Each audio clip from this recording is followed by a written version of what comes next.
All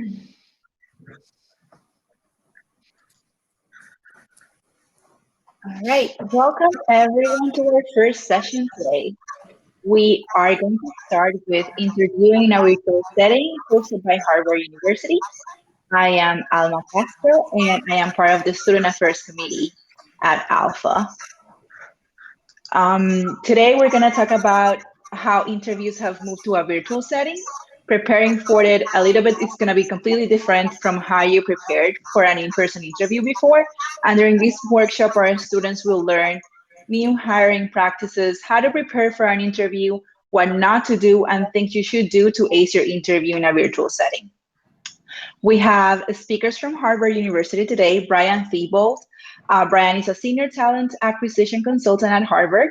He focuses on helping clients through a comprehensive understanding of their businesses and his ability to identify talent to support and enhance diverse company cultures. We also have Amanda Sullivan today. Amanda is a recruitment coordinator in the central administration at Harvard, supporting recruitment in IT, finance, and the credit union.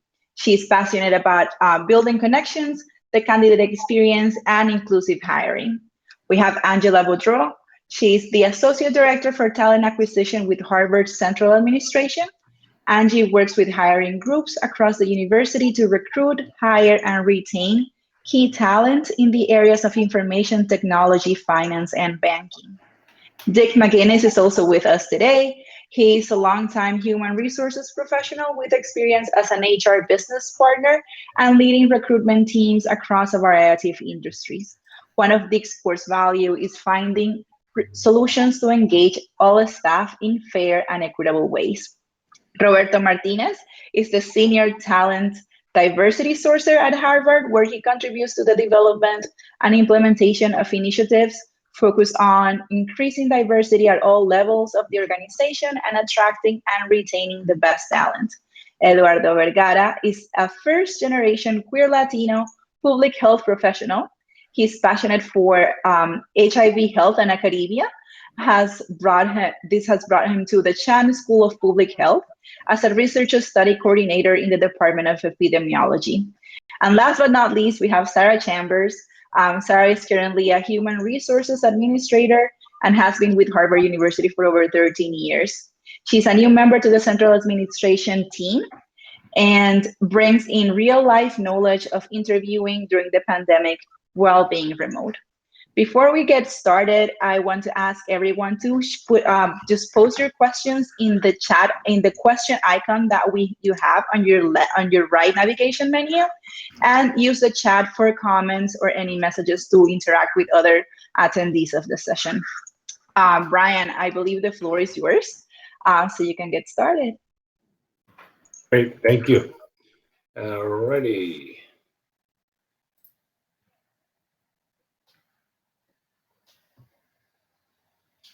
It's nice to meet everybody. We're just waiting for our presentation to load. Perfect. Thanks everybody for joining our session today. We're going to go through a series of conversations around virtual interviewing, and it's going to be focused on the actual interview and post, and a lot of the steps that it takes in the middle of the process. It is very different. We have all learned to adjust to it, and it's certainly different than when I started interviewing folks many years ago, where there weren't even necessarily application systems. It was a walk in with a resume, and now we're doing everything completely remotely virtual, which is working, but it does take steps. So let's go into the presentation. The first few slides are introductions, our bios. We're going to send this deck out to everybody that signs up to get it, so you'll get more information about each of us, and our connection emails are on there, as well as our LinkedIn connections are there for you to reach out to us. But we will send this out to everybody who reaches out to me via email, and I'll make sure you get this. Okay. Today we're going to go over the pre-interview, as I mentioned. The interview, a big piece of it, but planning ahead of the process is really important as well. And closing the interview. And as I mentioned, if you want to receive a copy of the presentation, you can email me at brian_thibault@harvard.edu. Please submit any questions you have using the questions icon to the right of your screen below the chat icon, and then your responses go in the chat. We have Alma that's going to be monitoring chat, as well as Angie Boudreau, so we can get to all your questions and comments. And we're going to start off a question that we'd like to put the response in chat. What is the interview question that you most dread? The thing that you think about every time you're going to go on a phone interview, a virtual interview, an in-person interview, and you say, I know they're going to ask me that question, and I always have a hard time answering it. And we'll talk about that. There are additional resources and information on how to apply at Harvard if you're interested in doing so at the end of the presentation. So here's some virtual interview information and trends that we've noticed, and we've certainly seen it on our end. We know that virtual hiring is here to stay. It's worked out very, very well for a lot of folks. We have managers at Harvard that said, I would never do virtual interviews. And now some saying, I don't know why we didn't do this in the past. It's worked out very, very well for the sake of time and getting onto campus and things of those nature. But also video technology is being used by 60% of hiring managers and recruiters now. That's a big, big percentage. 506 companies have showed that 47% use video interviewing to shorten the hiring time frame, and 22% would consider it for interviewing candidates that aren't local, which is great, right? We have a vast talent pool across the country. Why would, and across the globe, why would we not consider those candidates? And then this is an amazing fact that I thought was amazing. Zoom surpassed 300 million daily Zoom meetings in 2020, a 50% increase. So that tells you where the virtual setting is and where it's going to go and where it's changed to.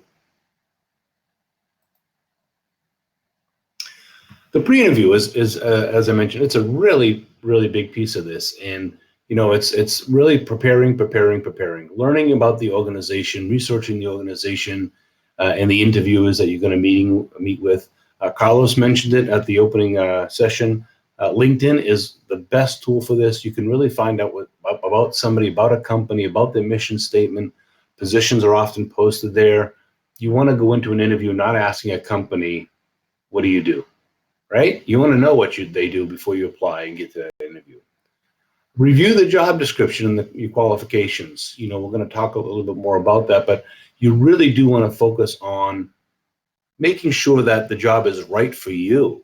And if the basic qualifications and those additional qualifications and the job is not something you really feel comfortable with, or you don't think you'll be able to do it, you know, you may get there, but, you know, really focus on those jobs that focus on your strengths. What are your abilities? How can you be successful in that role? And do you really have what it takes to do that job? And if you do, you want to be able to talk about it. You really want to be able to talk about your experiences and your examples of experiences. You want to be able to tell stories about your related skills and abilities. Not a story that's going to be, you know, a long, drawn-out story, but something where you can talk to somebody in a very short period of time and tell them about your successes related to something you did. Hiring managers, recruiters, talent acquisition teams, they want to know your story. They want to know about you and how you are applicable to the role, right? So when you think of that, think of the acronym PAR. Tell me about a problem that you faced. What about an action or actions that you took to resolve that problem? You personally, right? You had a problem at work, you had to solve it. How did you solve it? What were the results or the outcome? And sometimes even have some data to support that outcome. Well, I worked in a call center and we need to reduce the time that we're on the phone to solve problems, and we did so. We'll have some data for that. So it's a really good acronym to think about, PAR, and being prepared to tell your story on how your skills and abilities match up with the job description and the skills that they're looking for. Test your technology. It's really important to do. Just before this session tonight, we did a test. All of us on our team got on this platform and we tested the technology to make sure that it worked. Check your camera, your microphone, your Wi-Fi, all those things in advance. You want to be able to be able to start off the interview on the right foot, test it with friends, family, things of that nature. Familiarize yourself with the Zoom or the technology that they're sending you. Sometimes technology you have to sign up in advance. So you don't want to be waiting till the interview time to download that app. So make sure you have all that done in advance. Make sure your laptop, tablet, and phone are fully charged. You know, how many times have we been on a call? Wait, I got to find my cord. Oh, I got to, you know, make sure it's ready to go. Have it plugged in all the time when you're in the interview process.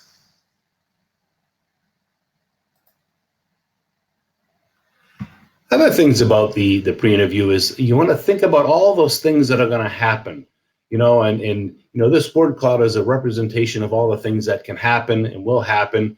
Spam filters. You didn't get the email, it went to junk mail. Voicemail set up.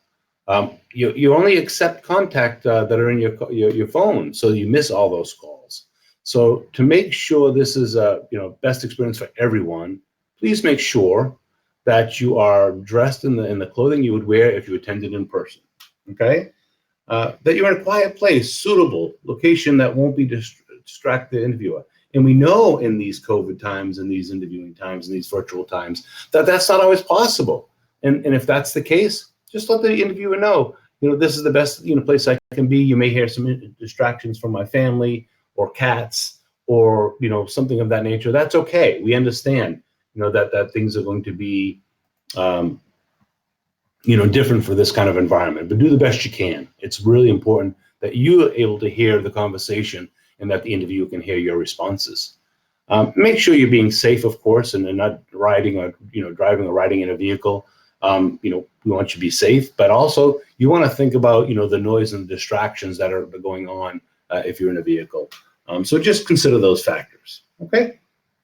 And then plan for first contact scenarios, and there are many of them. Some companies will send you an email and say, we're going to have you do a one-way interview, meaning that they want you to answer some questions on video while talking to the camera, nobody else, and then you're going to record that session. You're going to send it back to the company. They're going to review that and decide to send that on to the hiring manager or not. So you want to be prepared for that, making sure that you're getting those emails, making sure you're checking your spam, making sure that you're getting this information off to them quickly, make sure that your settings, again, are right for that interview scenario. Email, spam is one of the worst things that can happen. I've had to go there many times myself. It even happens at work. I get emails from systems inside Harvard that go to spam. So I'm always checking it and making sure it's there. And maybe coming from LinkedIn, maybe somebody reached out to you, found you on LinkedIn, liked your profile, sent you a message. Be aware of those things, look for those things, and be responsive to those. Usually you want to respond to an email or a message, usually within 2 to 3 business days at most, right? And then phone calls, of course. That's one of the ways that you're going to get something. Somebody could call you out of the blue. You may not know the number. If you've got an application out there, don't just send it, block it. It could be somebody you want to talk to, right? Make sure your voicemail is set up. Make sure that it's a message, outgoing message, with your name and so forth. And again, if you only have it set to receive phone calls or numbers in your contact list, you're going to miss somebody that could be your dream job. So yes, there are a lot of ways where people can reach out to you. It could be a text, it could be that call, it could be an email, it could be LinkedIn. So maybe your LinkedIn is set up where it goes to an old email. Make sure you're looking at your LinkedIn on a regular basis. All of these factors come into play when you're searching for a job.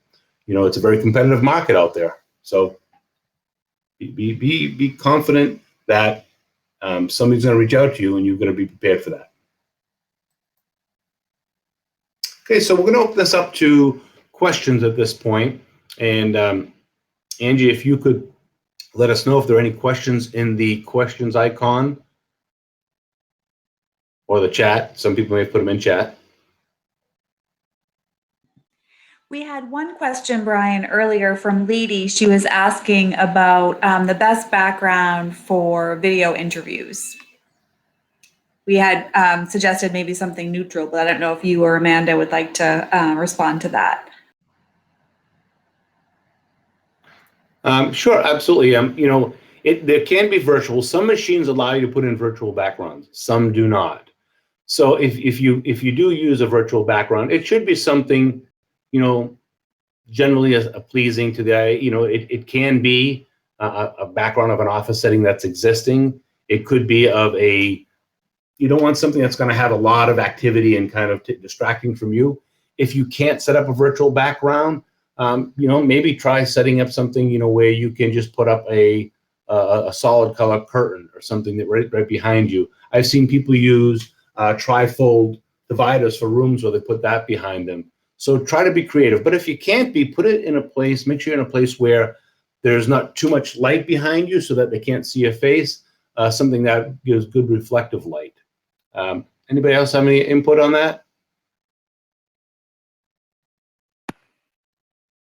No, I think you hit the mark, but I did share on the chat that just doing a quick virtual backgrounds for an interview search on Google or anything like that would be helpful. But I think the most important thing is something that's not too distracting, and just understanding your audience. This is your first impression, so having something neutral in the beginning would be probably ideal.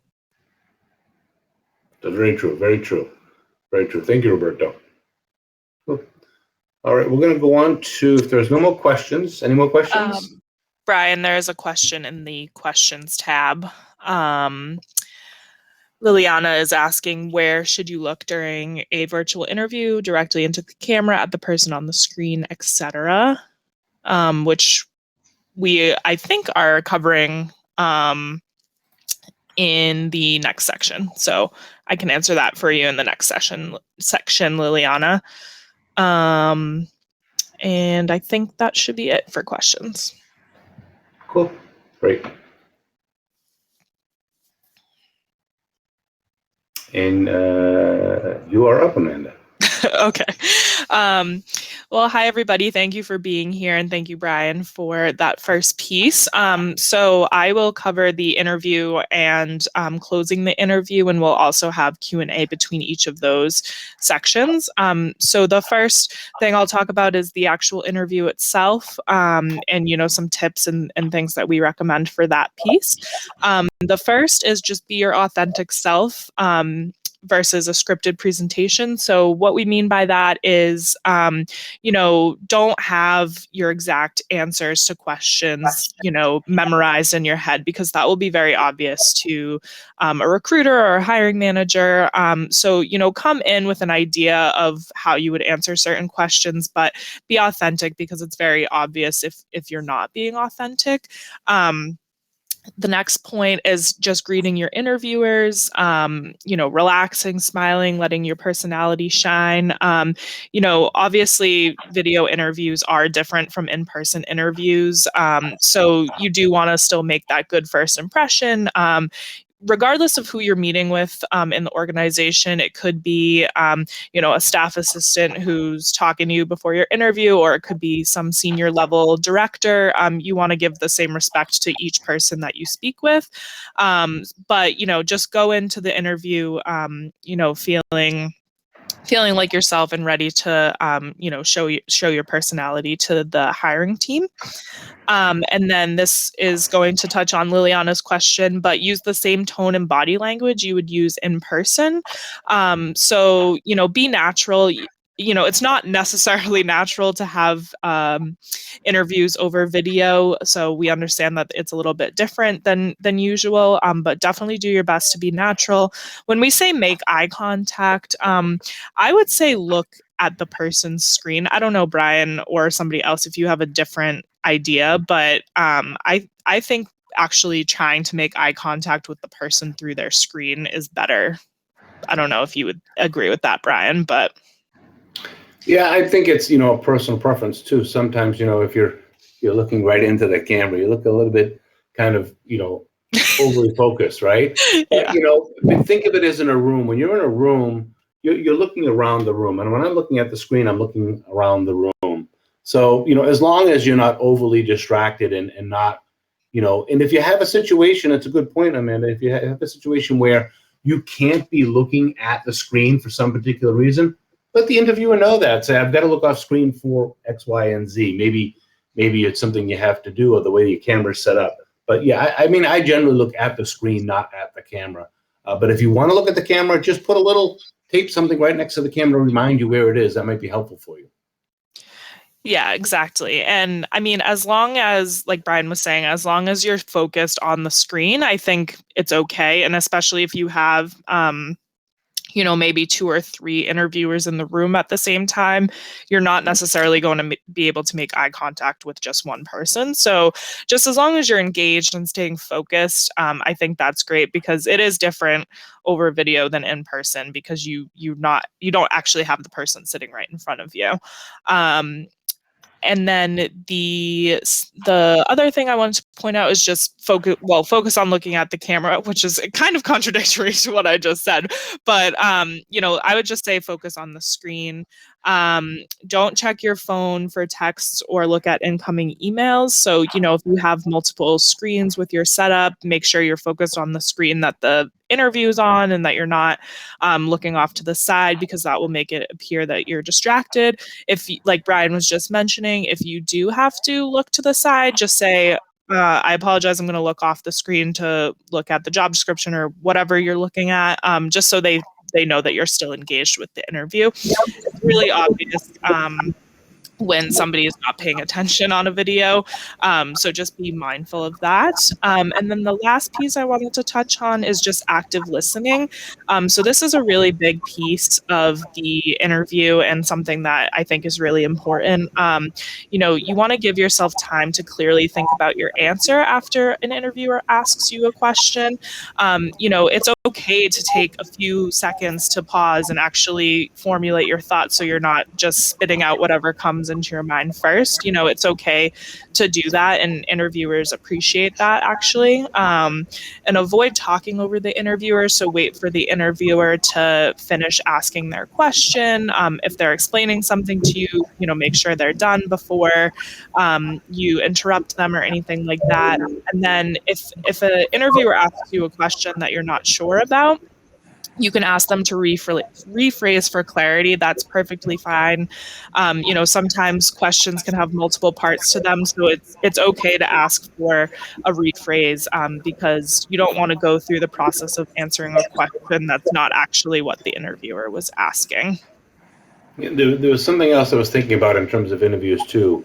Many of you will be invited into informational interviews, or you know, you may want to, you know, practice interviews. If you're on an informational interview with a hiring manager or a recruiter, you should treat it as a regular interview. You're learning about the job, and it may not be specific about a job, but you want to practice these same aspects in a informational interview versus an actual job interview. The difference is, for an informational, you're learning about the company, where you may fit and what jobs to focus on versus a particular position.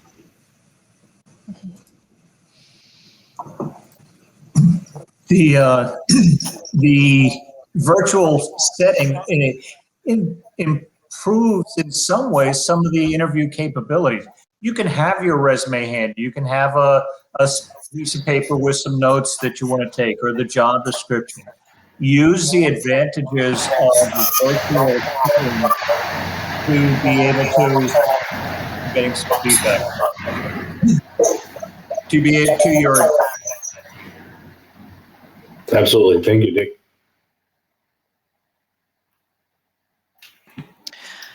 Okay.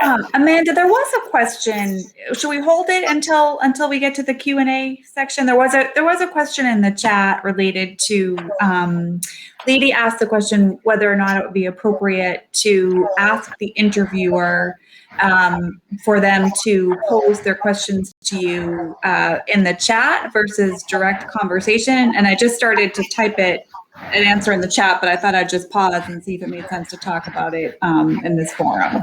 I think we can talk about it. Absolutely.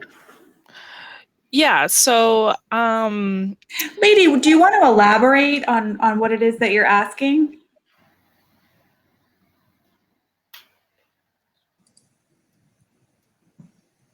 If there's an accommodation issue, it's always a good advantage to work with the person who may be helping or scheduling the interview, so that you can address any accommodation issues that may be necessary. Lady, I'm not sure if that helps clarify it all, but certainly address and prepare for those needs that you may have or someone may have on the interview. I don't know if it helps at all, but I would like to share a quick experience that I had. I'm not sure if it'll help Lady, and maybe she can clarify. So I know during our previous interview interaction that I had, similar to many of the things that many of the speakers were talking about, was pretty much feel free to acknowledge that it's a virtual interview and that it is a little awkward and things are happening. Similarly, I would be like, hey, just letting you know, if I'm not looking at you, I'm looking at my other screen where I have these notes. notes, because naturally many of us, when we are in an in-person interview, we are writing notes, or we bring a little notebook, or we're down in a little piece of paper. So comparably, like I would write it down myself as an example, and just be like typing. And then when the time comes, let's say if it isn't brought up, or at the very end, it's just like, oh, like any questions? It's like, oh, I do have those questions section here. Let me ask these questions. That was my experience. I don't know if anyone else has any thoughts about that, or any other experiences they'd like. Well, I had a separate thought on the question. So I think it's a good opportunity to just show your communication skills and to build a rapport with the recruiter or the hiring manager. Most recruiters and hiring managers, we're trained to provide accommodations where necessary and to try and be as inclusive as possible. So in the beginning of the interview, it's just a matter of saying, hey, is it possible to share the questions in the chat as well? I wouldn't have a problem doing that for a candidate, especially if it helps them provide responses that are more aligned with what I'm actually trying to gather from them. I would agree, and I do that sometimes. You know, when we're a lot of times I have interviews or meet and greets with the candidate prior to the meeting with the hiring manager, as you would in a virtual setting, in a real setting. And one of the things I do is I share with them. You know, they want to know, you know, more about the benefits. You know, from an HR perspective, because I asked them, do you have any HR related questions, which is a perfectly fine one to ask. And I'll send them links to the benefits, and I'll send them information where they can find it. And we actually have hiring managers that do visual presentations where they want candidates to respond. So they do put that in chat. Here's some information. We want you to come back with a case study or something similar to that. So I think it's perfectly a reasonable request to ask them to do so.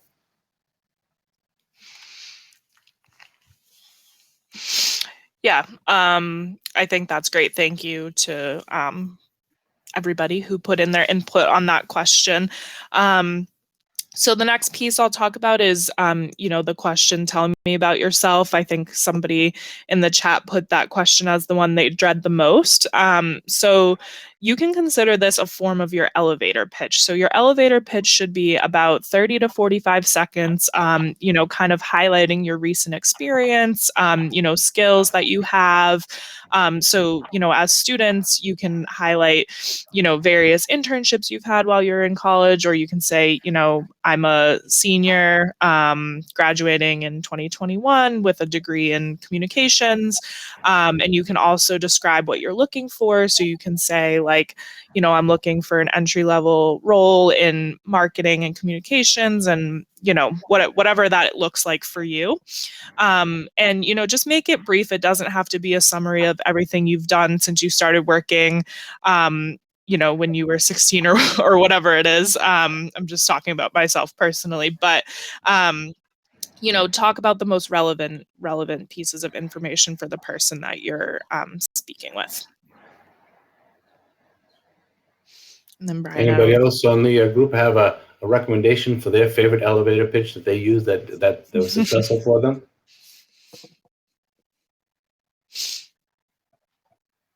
I used to be in a role where I was in a sales role, and it's kind of an elevator pitch because it's the same thing. It's you're marketing yourself as a candidate.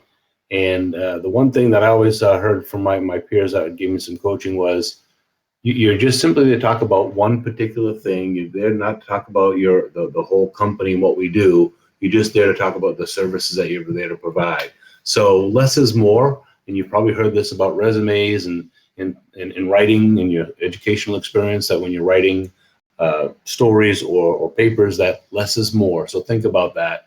As Amanda said, it doesn't have to be the whole story, just something that's going to get the point across. Yes, there's a such thing as overselling. So what other questions do we have? Feel free to put more questions in chat. We'd love to hear your thoughts are, anything we can help you with. We do have a question. This one is, what about privacy and HR do's and don'ts for compliance when considering information services and technology platforms, applications such as HRIS? How much intel is too much, and one reasonably could request questions in advance to prepare more like a normal person? And that one, I don't know if the person who prompted that in the chat, if you want to elaborate at all on your question, or even if you have the capabilities to do that. Do the participants have the ability to speak, or is it just, can they just chat? I don't think they can speak. But Okay. I believe it's just chat. I don't believe they have a mic. Okay. Okay. yeah, Alma, can you just confirm? Yeah. Sorry. I believe they can just chat as well. Okay. So, Dick, maybe you have some thoughts on this, or Sarah? I'm trying to understand the question so that I can answer it accurately.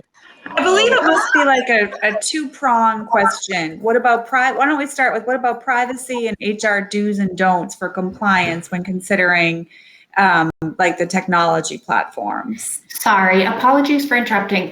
Laura just put in the chat that she has invited the person that asked the question to speak, so they should be able to. Oh, excellent. Thank you.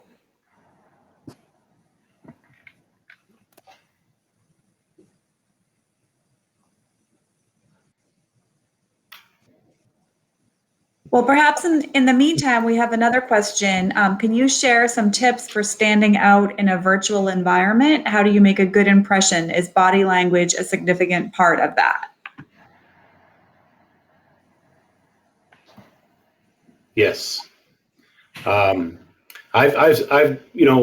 participated in interviews in person and on virtual where the person is back here like this, or just kind of like this. You certainly want to be present in the interview and personable, and obviously you want to make sure that the virtual environment we talked about, it's going to change. My virtual environment always looks like this. It's where I sit at home. Some people don't have that ability, but certainly be present in the interview. Be aware, focus on the interview, and then that way you can easily tell if somebody's not. Anybody else have anything they want to add to? I'd agree. To follow up with what you said, Brian, I would say treat yourself like you're actually in person with the interviewer.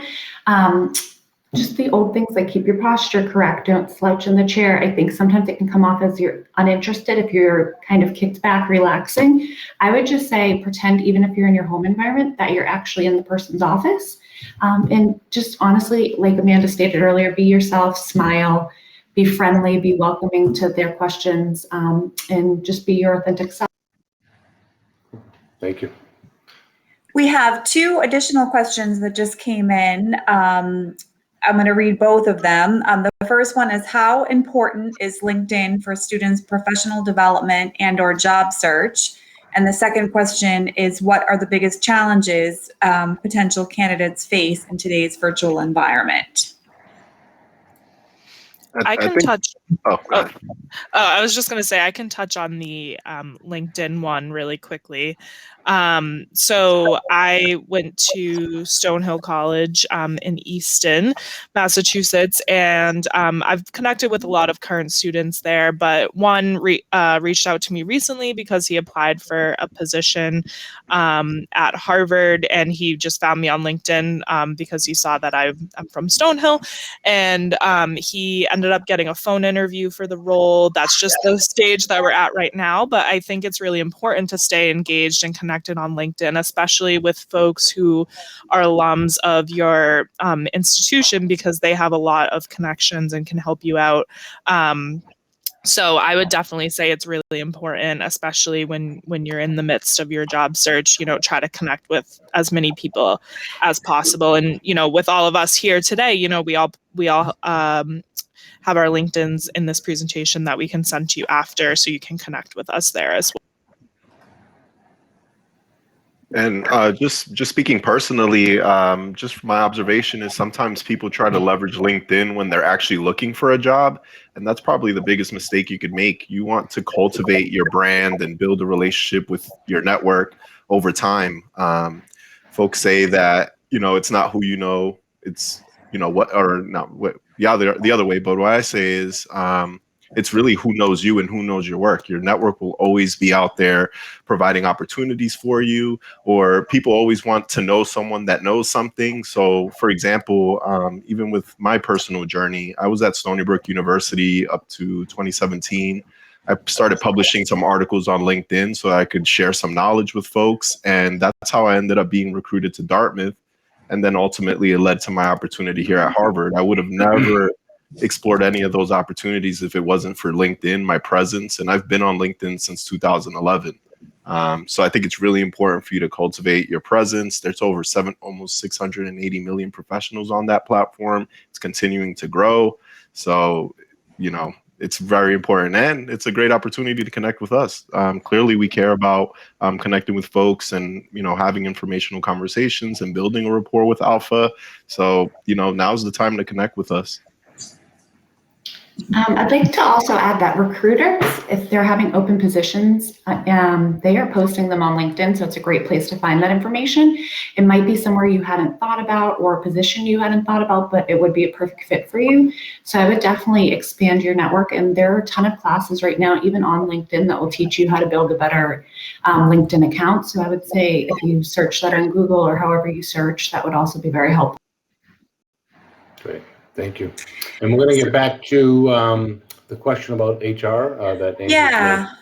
Our Patino, I think, is the one that has been invited to speak. He or she, has a second question that is prior to the pandemic of 2020, the percentage for talent acquisition generation from online leads and virtual sources was rumored around 10%.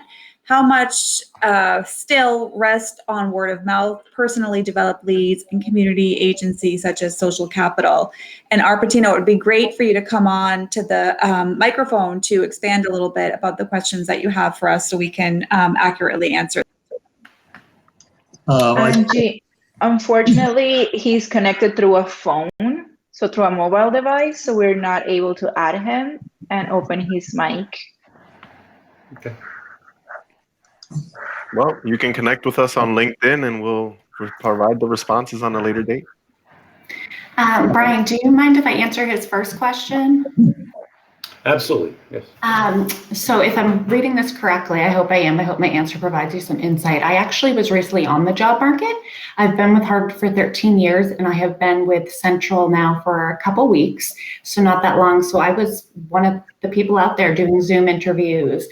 And I will say I interviewed at several different places, whether it be inside Harvard or external, and every single interview I had, and there was multiple, were all generated from connections I had made, not even just on LinkedIn, but from someone that I had interviewed with 5 years ago at another place that I had kept in touch with, and from friends that have left Harvard and gone external.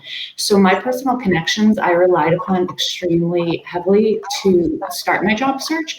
And I truly think, and I believe one of the speakers earlier in the opening session said the same thing, that those connections are very important in your career, not even just to get you a new job or to go on to your next place of employment, but it's also just great to network, find out what other companies are doing and how different processes are happening there. It could give you some great innovative ideas to bring back to your own workplace. If you send out 10 resumes in response to job openings that you see on the web, and you make 2 phone calls, you're going to have more success with those 2 phone calls or Zoom conversations than you will with those 10 resumes you sent out. It has always been the case that people find jobs through networking, through contacts. That's why this networking piece is so important. And Zoom allows you to do it face-to-face much more easily than you could normally. There was a question on what kind of small talk can you start in an interview. I encourage people to always prepare and think about what the company does, or something that's maybe recently in the newspaper, or something about the job description, and reflect your interest, your knowledge in the conversation with the interviewer. Bring a story to that. Thank you, Dick. And we're going to move on to the last slide for the sake of time. Amanda, you want to continue? Yes, thank you. And thanks everyone for your questions. It's been great. So in terms of closing the interview, have questions prepared for your interviewers. So I would suggest having 2 to 3 questions for each interviewer that you speak with. And, you know, something to keep in mind is know your audience. So if you're interviewing with an HR person, you know, there might be certain questions you ask them versus the hiring team. Like the HR person isn't necessarily going to know what you'll be doing on a day-to-day basis or like what the team culture is like, because we're normally not embedded within the team. So just know your audience and know the types of questions you should be asking. And if you have any questions about that, you know, you can connect with us and ask those questions. Thank the interviewer for the opportunity. That's one of the biggest things that we're suggesting here is thank them, you know, both while you're on the call with them, you know, when you're wrapping up, say thank you so much for the opportunity.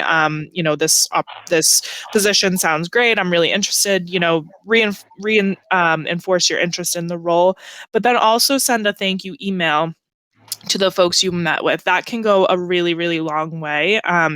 Interviewers and hiring teams really appreciate the extra effort that you put into sending a thank you email. So, you know, don't be afraid to ask the interviewers in the Zoom for their email. They can just share it over the chat, or if there's an HR person that you've been communicating with, you know, you can ask them for the emails of the folks you interviewed with, but definitely send an email. It makes a huge difference. And then also network with those you met and connect with them on LinkedIn. So don't be afraid to connect with them on LinkedIn because, you know, they could post something in the future that you see that you're interested in, and you've already met them, so you have that connection already. And then I think that should be it for, that slide. And then we just have opportunity for more questions. I don't think we have a ton of time, so but if you do have any questions, definitely feel free to put them on the questions tab. I just wanted to jump in real quick to share a couple of things because we can talk a lot, right? But unfortunately, we don't have much time. I did want to at least give a little glimpse of hope for folks that are on there. Like, we're talking about all these things and like, how does that like work out? How does that pan out? How does networking look like?